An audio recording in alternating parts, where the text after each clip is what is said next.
We're on the doorstep of another college football weekend, and all eyes are on Kansas State, which travels to Oklahoma State on Saturday. The Wildcats have had an additional week to prepare and are coming off a major victory at Mississippi State that's vaulted K-State into the polls. Kellis Robinett calls in from Manhattan. Also, KU, which played competitively against West Virginia last weekend, visits TCU. The Horned Frogs are out for revenge. Kansas defeated TCU for its only Big 12 victory last year. Jesse Newell breaks down the Jayhawks. Missouri beat writer Alex Schiffer reviews the Tigers' big victory over South Carolina last week. Mizzou is off this weekend. Later, a previous Kansas State-Oklahoma State game is a topic in our conversation with Chiefs wide receiver Byron Pringle. He came up with his first NFL reception last week, continuing Pringle's path as a professional. 2 years ago, he starred for the Wildcats in a victory at Stillwater. We'll hear his memories from that game. All of this on the Friday, September 27th edition of SportsBeat KC, the Kansas City Star's daily sports podcast, sponsored by Big O Tires. I'm your host, Blair Kerkhoff.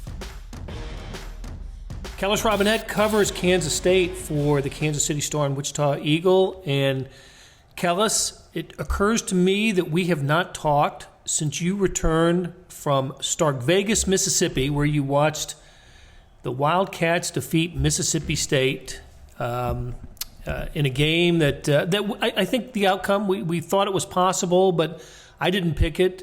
And Kansas State went down there and won, avenging last year's defeat. And it's only 3 games into the Chris Klieman era at Kansas State, but that was a heck of a win for Kansas State. Yeah, first signature win for Chris Klieman, and really the first signature win Kansas State has had in a while. We talked about it 2 weeks ago, but that major non-conference game they've scheduled for a while has not gone their way. They couldn't beat Stanford, they couldn't beat Vanderbilt, they weren't even in the same stadium as Mississippi State last year, so those losses really kind of took some wind out of their sails in past years, and now it adds a lot to it. They're ranked in every poll. I saw our friend down in Oklahoma, Barry Trammell, even has them in the top 10 right now. So some people are very impressed with what they're doing, and you couldn't really ask for a much better start. What struck me about that game was the Wildcats didn't play a perfect brand of football. They made mistakes. That fumbled punt changed the momentum early in the game, and yet, after when it was over, when Kansas State walked off the field, a winner, I thought the better team won the game, even with the mistakes. I thought Kansas State was the better team. Obviously, the score indicated that Kansas State was the better team, but they didn't get pushed around like what happened last year.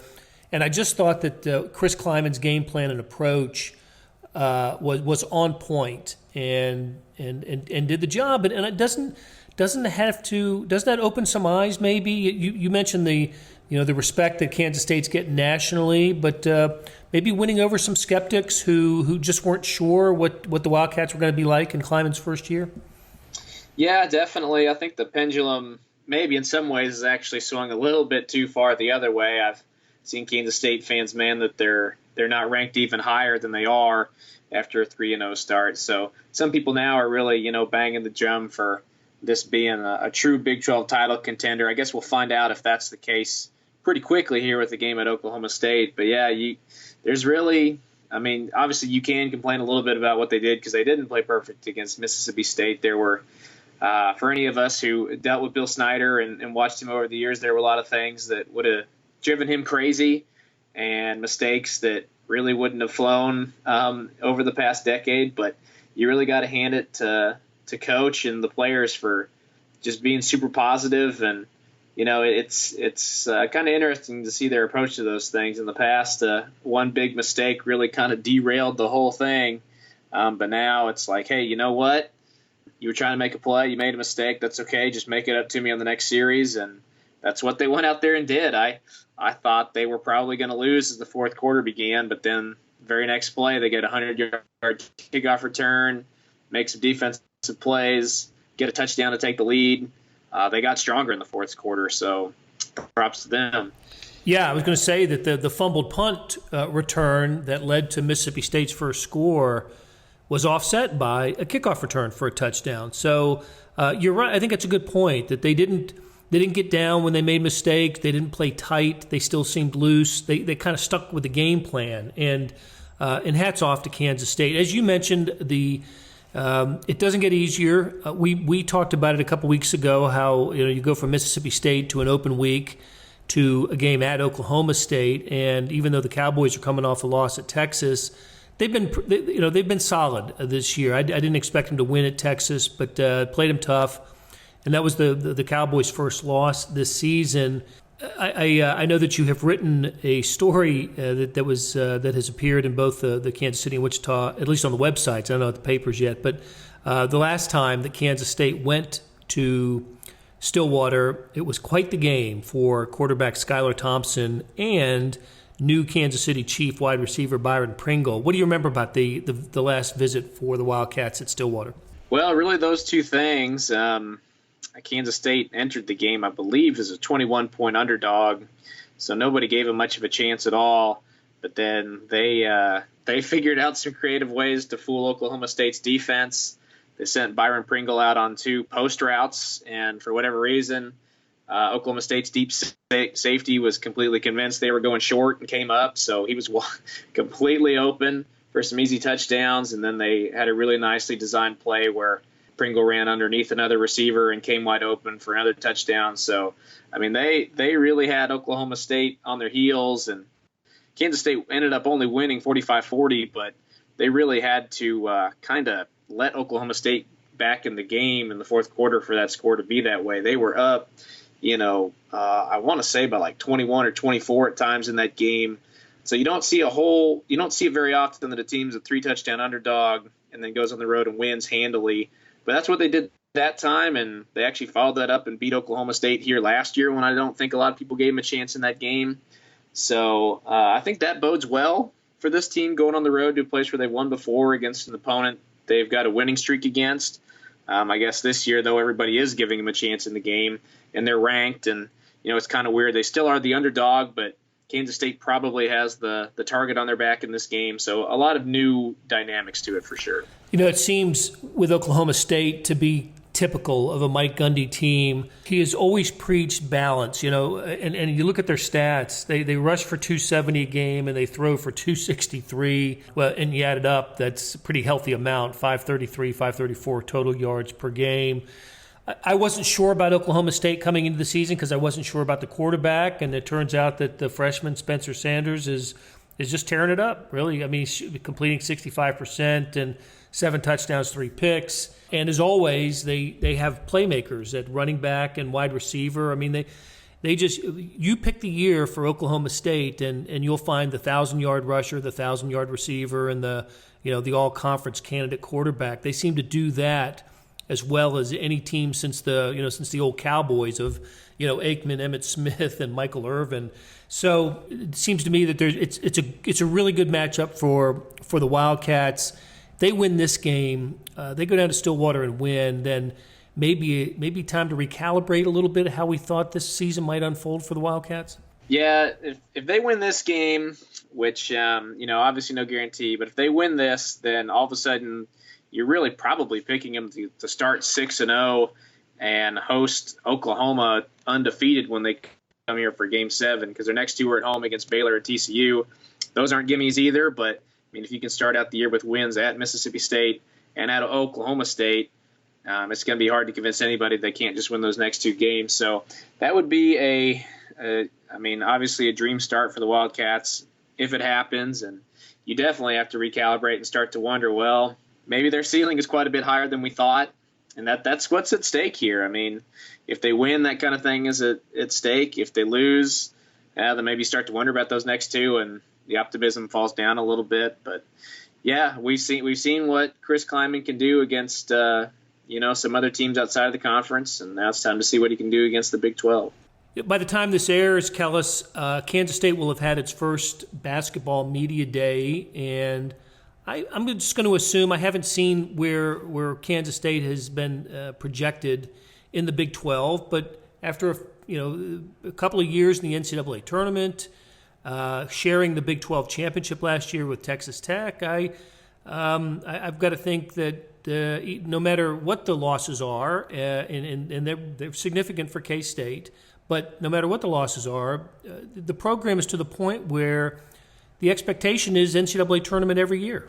I agree totally, and I've seen some projections that have them, like the football team, down at 8th or 9th in the conference this season. I think that's more of a nod to how strong the conference could be than any kind of disrespect toward Kansas State. But at the same time, they've still got Kansas State making the NCAA tournament even with the low finish there. I personally think they're going to be higher up. I think as soon as Xavier Sneed said he was coming back for his senior year, this team went from, a borderline NCAA tournament team to more of a lock NCAA tournament team. And, maybe it won't play out that way, but they've got Sneed offering some experience. They've got Cartier-Jada coming back at guard, McCall Ween down low at center.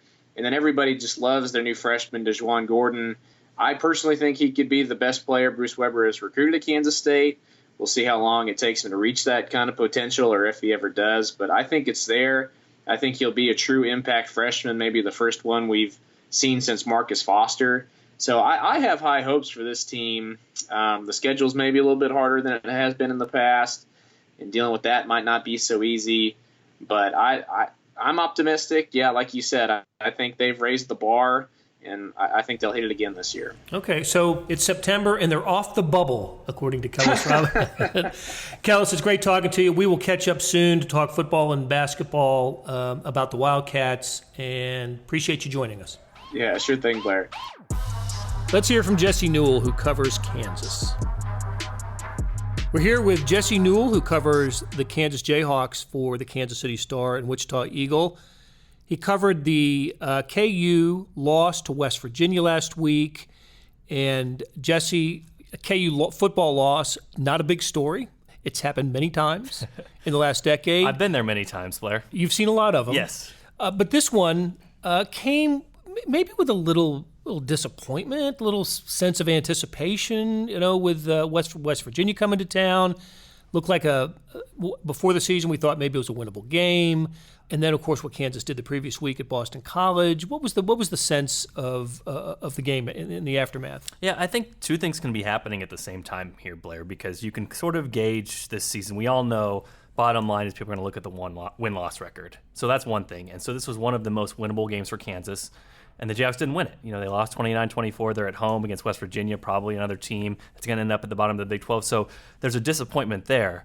However, you take a step further, you take a deeper look under the hood with this, and I think you look at it and say, this Kansas team is all of a sudden very competitive in these games and statistically is doing things that we haven't seen from them in a long time. So what I'm talking about with that is, I've cited this quite a bit on social media, but KU has 7.4 yards per play and allowed 4.6 yards per play to West Virginia. I looked it up. In 2019, those teams that have had that happen in a game gained more than 7 yards per play, gave up the opponent, or the opponent had less than 5 yards per play. They've gone 73-2. So KU basically played well enough to win, did statistically things well enough to win. The only thing they forgot to do was win the football game. But once again, for Kansas, you have a team that, there wasn't a bunch of timeouts wasted. Guys were in position to make plays. They were playing hard. The formations were right. They looked organized out there. They looked disciplined. And I think all these are sort of adjectives for the team that KU fans have been looking for a long, long time, no matter the coach, no matter the players, no matter, sort of who's been charged as the athletic director. And so, yes, I think there are a lot of positive signs from this game, even if for the players, for the coaches, for everyone in that program, it's very hard to swallow because, man, you're so close to 3-1. You're so close to having a Big 12 win. You're so close to getting over some of these hurdles that have kept the program back for so long. It looks like Carter Stanley is the guy. He started his fourth game. In previous years, by now, Kansas had been on its second quarterback. Yeah. But Carter Stanley appears to be Les Miles' guy. Yeah, it sure seems that way. And he stuck with him. And obviously, he had 3 interceptions, I think, in his first 50 passes thrown this year. And if we believe the Miles to Go documentary video from ESPN+, Les Kenning radioed down to Les Miles during that game after the first interception and said, I'm going to give him one more series. Now, maybe that's a little bit of Hollywood. Maybe they splice some things together we don't know about. But maybe there was a moment where it was close for Carter Stanley to be benched. But right after that, man, he was amazing against Boston College in their 48-24 victory. And then last week was good. Too many mistakes still. That's really what held Kansas back. When I talk about, hey, you gained 7 yards per play and you gave up less than 5. How do you lose that game? Well, one way is turnovers. We know that they swing games. Carter Stanley had a fumble, and he also had an interception, both very costly. So sometimes he can be a gambler. Sometimes those are plays where if you're KU, you're hoping that they don't happen because they obviously have such a negative impact. And right now the defense is not taking the ball away. But all in all, I think they have to like what they see from Carter Stanley. And when they seem to open up the offense and allow him more decision-making, it seems like he's really been effective. And that's been the last 2 games, and especially the second half against West Virginia. I think KU averaged about 9 yards per play in the second half. So if KU can keep that up, it seems like Carter Stanley can take them to some good places. I looked at the attendance and wasn't overwhelming by any stretch, but after talking to you and some others who were at the game, the students showed up, which is different. Yeah, it was a really good attendance, to be honest with you. And you want to talk about signs of the program taking steps forward. This is the 3rd straight home game this year that they had a higher attendance. I think it was like 35,800. But you talk about the students, almost all the way up to the top. That's amazing. It's a very rare occurrence. I haven't seen that in a long time. In Lawrence, hadn't happened since 2007, 2008, maybe 2009, that sort of range, and unless it's been a really, really big game.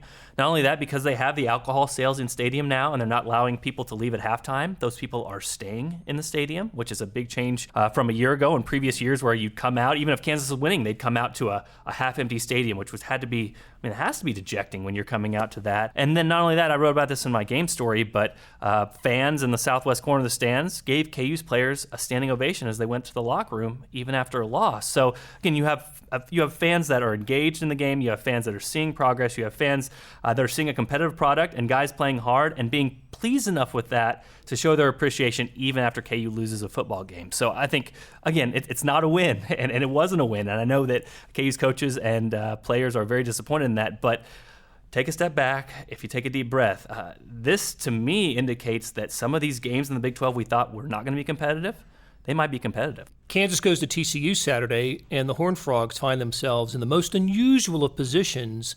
They get to avenge a defeat to Kansas. Kansas last year. One of the only, a couple of conference wins for KU over the last several years. What can you tell us about TCU? Yeah, well, they seem to have some, momentum is week to week, obviously, but just lost at home to SMU last week in a game that was very disappointing for them. They had just snuck into the top 25 poll. And sort of speaking to the change in the program that I talked about with Kansas, this is a game in years past. KU goes on the road to a Big 12 team that has been ranked in the season, and KU would be a 31-point underdog or a 35-point underdog, or 2 years ago, I think they were a 37-point underdog to TCU at TCU. Right now, it's about 16-point underdog in Vegas. So again, talking about Kansas catching up a little bit to the back of the Big 12, it sure seems like that's possible. TCU seems to have some quarterback problems, has had issues throwing the football. Gary Patterson's going to have a good defense. You can expect that. And the major scary thing for Kansas is just the last instance of them going to Fort Worth, which honestly was the worst KU game I have ever covered. KU had negative yardage going into the fourth quarter. KU finished with 21 total yards, which is the lowest total of any team since at least 2000 because the NCAA record books don't go past that, so we can't even figure out when it was. We're talking they ran the clock in the fourth quarter, to get the game over with quicker. This was like an all-time horrible Kansas football loss. So if they can get rid of those nightmares and those ghosts of the past and remember more last year what happened in Lawrence, then again, KU, 16-point underdog, crazier things have happened. They have a chance in this one, and like I said, in years past, I'm not sure that's something you would have said about a Kansas team going into a place like TCU, so that seems to me to be progress. All right, safe travels. Jesse Newell, thanks for stopping by. Hey, thanks, Blair. Hey, let's hear from Alex Schiffer, who covers Mizzou. He's calling from Columbia. Alex Schiffer covers the Missouri Tigers for the Star. He joins us now, and Alex, you saw a game that the Tigers played last weekend against South Carolina that we were all sort of wondering about. I know the Tigers were favored, but they had just not had any success in the series against the Gamecocks, and odd things had happened when these teams have played. But when it was all said and done, Missouri's best moment of the season, best game, finest moment, I just thought Missouri showed up and played that game and played it well. I would agree. I think going into the game, and yourself included, I don't think anybody was expecting it to be a comfortable win for Missouri the way it was. I think we were all expecting it to be a four-quarter game, something going to happen with the last 2 minutes or so left in the game. I agree. I think it was one of Barry Odom's best wins. It's a huge monkey off his back of being able to beat South Carolina. And this team seems legit now. It as we talked earlier in the week on the last pod, I don't think it fully takes away the Wyoming loss, but it definitely lightens the sting of it. Yeah, I agree with that. You're right. We looked at Missouri's schedule before the season and saw the opportunity for a great start, probably a national ranking, assuming the Tigers were going to start outside the top 25, which they did. And then the Wyoming loss just tarnished that and left such a bad feeling that I thought that the Tigers needed to find a way to make up for that outcome. I'm not saying they've done that yet, because I did expect them. When I was looking at Missouri's schedule in the preseason, I saw South Carolina as maybe a coin flip type of game, a jump ball game. Well, Missouri won that game and won it convincingly, so I'm sort of back on the idea that Missouri can have a special season, and that was a hiccup. It was the exception, the Wyoming loss. So tell me, how did it come together? What did Missouri do well against the Gamecocks? Yeah, I thought the defense was very, very good. I thought the biggest thing about the defense to handpick it was the safety play. Josh Bledsoe and Tyree Gillespie were a mess against Wyoming. I mean, they ran into some of their own players on some tackles. They over pursued, and I thought they were all over the field. That they were extremely. They were a little bit of everywhere. I'd say, there was a great sequence in the first half where Tyree Gillespie had a sack on a safety blitz. And then the following play, he had a pass breakup in the end zone that would have been a touchdown of Brian Edwards. And Missouri's not really known for a school having safeties. I think this is their best safety tandem since they had Willie Moore back in the day. So I think that was probably the most impressive, is that their secondary was a huge reason why they won when they've been a liability in the past. And I thought the offense did just enough, even though they were kind of shaky in the first half, to get its act together in the second half, and that Tyler Beatty touchdown I thought was huge. Any win is welcome, and any process to a victory, is accepted. But I think it's important, just maybe for appearance's sake, that with a defensive-minded coach in Barry Odom, that side of the ball perform well. And it was embarrassed. Frankly, it was embarrassed in the Wyoming loss when the Cowboys had, was it just a shade under 300 rushing yards, and they're a team that lets you know that they're running the ball. They don't throw it much. And I did think that it was a bad moment for Barry Odom. So when they win a big game that turns on defensive play, I just think that's a very good sign for Barry Odom in the program. I agree completely. I think what the talk has been since that game is just that, and I think the dynamic with South Carolina is interesting because I think both going into that game, both Barry Odom and Will Muschamp are coaches that were hired because of their defensive prowess, and neither one of them have really done much on that side of the ball in their time there. And they've been successful and gone to bowl games, but not really because of the defense. And we were all kind of saying in the press box, this is what we expected out of Barry when he got hired. A stout defense. You look at where they are on the national rankings, I think a lot of people thought that would be the expectation at some point for him. And I agree. The fact that Barry Odom's defense, it reminded me a lot of 2015, Barry Odom's lone year as a defensive coordinator at Missouri, where the offense was terrible and you were essentially needing the defense to force takeaways and do whatever they can to give the offense good field position if you wanted them to win. And again, I think this is a good offense that just had a bad day against South Carolina. Kelly Bryant himself said he forced some stuff, but I think that the fact that the defense did so much to kind of bail out the offense was an encouraging sign, because I don't think that's going to need to be a regular thing. I think the offense is good enough on its own to win games, but the fact that the defense can give them this kind of backup is huge. Yeah, I didn't have a problem with the offense after, there were just some turnovers and some botched plays in the Wyoming game, but they still hung up 500 yards and 31 points. It was the 37 that was alarming, and the fact that they've just given up 21 points since then is such a good sign for the Tigers. Okay, open week here. The break in the schedule comes, and after that they wrap up the non-conference portion of the schedule with a game against Troy, and after that it's all SEC opponents. Should we feel optimistic about prospects for Missouri going forward? I think so. I mean, I think Troy, who I was a big fan of under Neil Brown, just with what he did there, was obviously now West Virginia. I think that you look at the rest of the schedule, I don't think Florida scares you as much as they used to. I thought Notre Dame looked vulnerable against Notre Dame. Georgia looked vulnerable against Notre Dame. Right. And, Kentucky's been shaky, if not just down from last year. I think that a 10-2 record is still, which is where I picked them at, still not out of the realm of possibility. I think that 9-3 or anything below that would be a disappointment now, the way the schedule sets up. And of course, we're all waiting to hear about the the NCAA decision, where the Missouri appeal of the NCAA decision that banned the Tigers from postseason play this year. We haven't heard, and there's just no way of knowing when we're going to get that information. Okay, Alex, let's switch it quickly. We're recording this on a Wednesday afternoon, just before you're going over to Men's Basketball Media Day for the Tigers. I just want to get a quick thought from you on what you think this Tigers season is going to be about. I don't think that they are being highly regarded in preseason prognostications that I've seen. Bottom half of the SEC. But what do you think about these Tigers? There's some pieces here that I really like. That's for sure. Yeah, I think it's going to be a very interesting deal. I saw in another story that Konzo Martin said if Missouri's healthy, they can go to the NCAA tournament, and this, barring any last-minute incidents, should be the first year in which Konzo Martin has his best players healthy.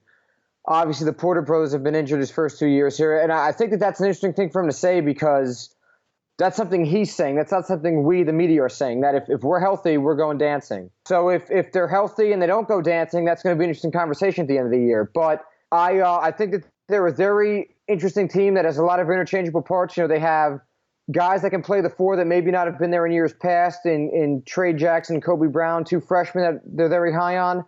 I think that they're going to look a lot like Villanova, where they have a lot of different guys that can bring the ball up and play multiple positions and defend multiple positions. And I think, as usual, the biggest X factor of this team is Jeremiah Tillman's foul trouble. And as he figured it out, if he does, he might be gone at the end of the year to be a draft pick, but at least try his chances as a pro prospect. But they're very high on Drew Smith, who had some interesting stats at Evansville. He shot 50% from three, averaged 2 steals a game and 12 points per game. Very good defender from what I'm told. And I had an NBA scout text me recently and say, we're hearing a lot about Drew Smith. What do you think of the hype on him? And I said, Missouri loves him. They think that he's the point guard Konzo Martin didn't have the first 2 years at Missouri, and that he can really open up their offense and spread the ball and help solve their turnover problem. And the scout replied, we're hearing a lot of good things about a guy that didn't play a single high major opponent in his first 2 years at Evansville. So I'm curious to see what the Drew Smith hype train looks like, if it exists. And I'm curious to see, they had a lot of freshmen last year that played a lot and looked good. Javon Pickett, Xavier Prince, and Torrance Watson, most notably. Right, all guards, right? All guards. And I think, and Mark Smith, as a sophomore in his first year, was one of the nation's best three-point shooters before getting hurt. I think a lot of people just assume when you return a lot of guys that they all got better. And I think that that's a bit of a dangerous assumption. But they do bring back – they didn't lose a lot, and they do bring back a lot on a team that many people think is going to be very improved. So it'll be interesting to see. They're going to have a lot of early opportunities. I think their second game's at Xavier. They play Illinois, obviously, every year. They have Temple in the non-con. They'll have the chance to build a decent resume for the tournament going into SEC play. So I think that health is going to be the biggest thing, is that if all their guys are healthy and they play well and they don't make the tournament, I think it's an interesting conversation now with Konzo, because he's the one that's saying that. All right, yeah, and of course the schedule also includes a trip to Kansas City for the for the Hall of Fame Classic, where I think Butler is their opening game opponent, and then they get Oklahoma or Stanford in the title game, and then SEC play starts. They open up with Kentucky at Kentucky in the conference opener. So, all right, Alex, great stuff. Great talking to you, and we will chat with you again soon. Sounds good, Blair. It was always a pleasure. We'll be back with Chiefs wide receiver Byron Pringle after this break. When it comes to saving big on tires, do the math at Big O Tires. Start by saving $100 instantly on sets of 4 Big O brand tires with paid installation purchase. Then receive an additional $50 by mail-in rebate on qualifying purchases using your Big O Tires credit card. Add it all up, and you can save as much as $150. The tires you need, the savings you want. Only at Big O Tires, the team you trust. Hurry, sale ends October 13th. For the location nearest you, go to BigOTires.com. Hey, it's Blair. Hey, we have a special subscription offer for SportsBeat KC listeners, unlimited digital access to the Kansas City Star's award-winning sports coverage. Sign up now for 1 year of Sports Pass for access to all the sports news, features, and columns we have to offer. And it's only $30. That's a 40% savings off our regular rate. For your convenience, your subscription will automatically renew after the initial term at $50 unless you tell us to cancel. A lot of subscription services won't tell you that. They'll just sneak it on there. We just told you. Your subscription helps support the sports coverage of kansascity.com and the Kansas City Star. Please visit kansascity.com/sportsbeatkc offer to get this special offer. And as always, thanks for listening. On Thursday, I caught up with Chiefs wide receiver Byron Pringle at the team's training facility. We covered several topics, from his first NFL reception last week against the Baltimore Ravens to his big game for Kansas State against Oklahoma State 2 years ago. Take us through the play. You only had 2 offensive snaps in the game. One of them resulted in a reception to you. Okay. What was the play, and was it just a check down, or how did you end up with the ball? I guess Pat went through his progression, through his reads, and I was one of his targets, and he hit me with the ball. Did you do anything special with the ball? Did you talk to anybody after the game? No, I didn't do anything special with it. How did it feel, though? I mean, it felt great. It was actually a dream come true, a stat that count towards your career. And I don't know, I really wasn't surprised, like happy about it. Like, yeah. It's the game. You knew it was going to come at some point, yeah. Right? But it took a little while for it to happen. I want to go back to, let's just go back even to when you decided to come out from college.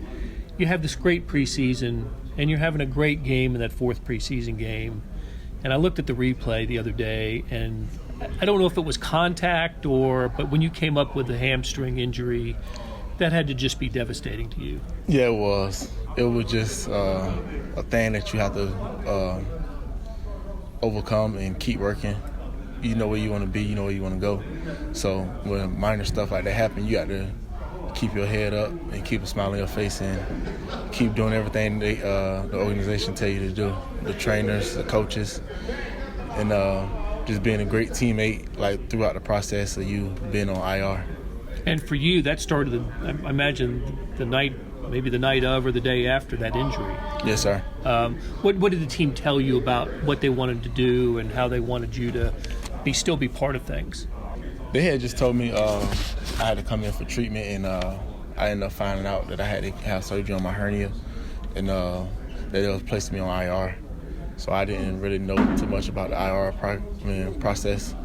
And once I had found out, I was able to attend meetings. So that was a plus side to help me become a player who I am today. Okay. When were you back at 100%? Was it OTAs or take a little longer? I was back like 100% like late December. Okay.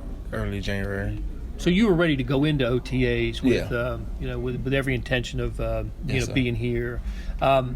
So this year's training camp comes and goes, and you have another good one. But there's a little bit of it's funny how it kind of worked out. You get waived, and then you get re-signed to the practice squad, and then were there some days of confusion there with what was going on with you in the roster? No, I just kept a smile on my face. I didn't know what was going on. I just attacked every day like a normal day that I do, with a smile on my face and just think positive. Okay. Used to getting down or anything because you know how the process work playing this game. So used to getting mad or anything. You put your all into it. So where does this come from? The positive attitude. Just being overcome some of the adversity I had to overcome, like growing up and being in trouble. Yeah, you had some. I know you had some troubles when you were in high school in Florida. Just kept positive, and I knew what I wanted to be in life, so I just always just kept a positive mindset. Did the idea of playing football and trying to have a career in football help get you on that track when you were going through troubles? Nah, once I had got out of trouble, I just signed up for school to be. I told myself I'm gonna get a college degree and play ball. That path took you to Butler County first, and then to Kansas State. The Wildcats are playing Oklahoma State this weekend. I imagine that opponent has some good memories for you. Yeah, they probably do. Tell me about that game that you played against the Cowboys a couple years ago.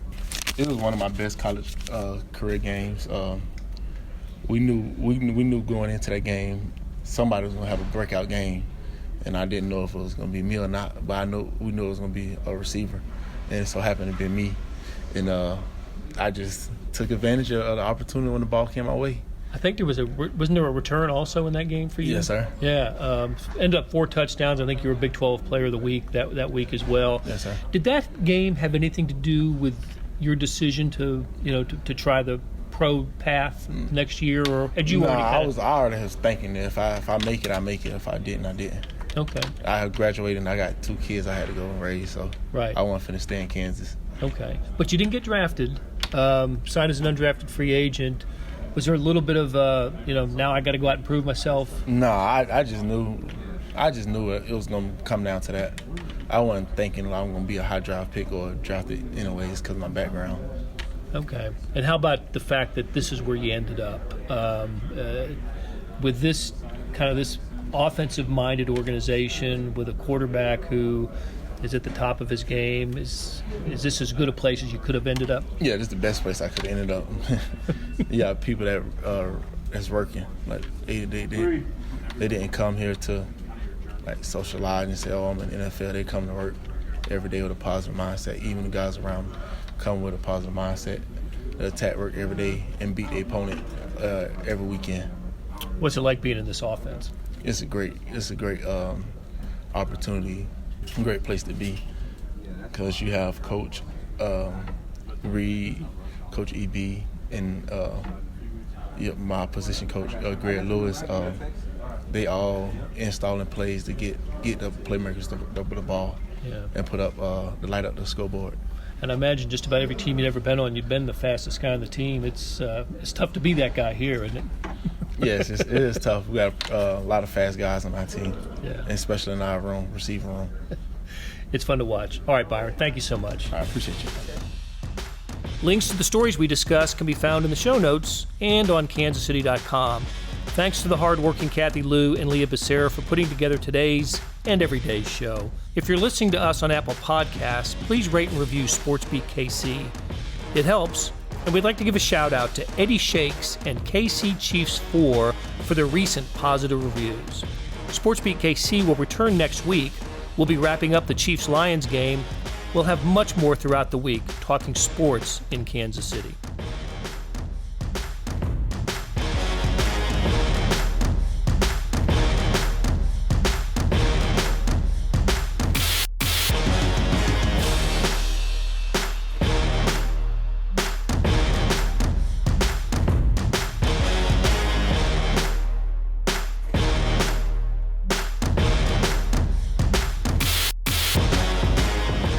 How about if you start with a word that doesn't exist? That's the best one.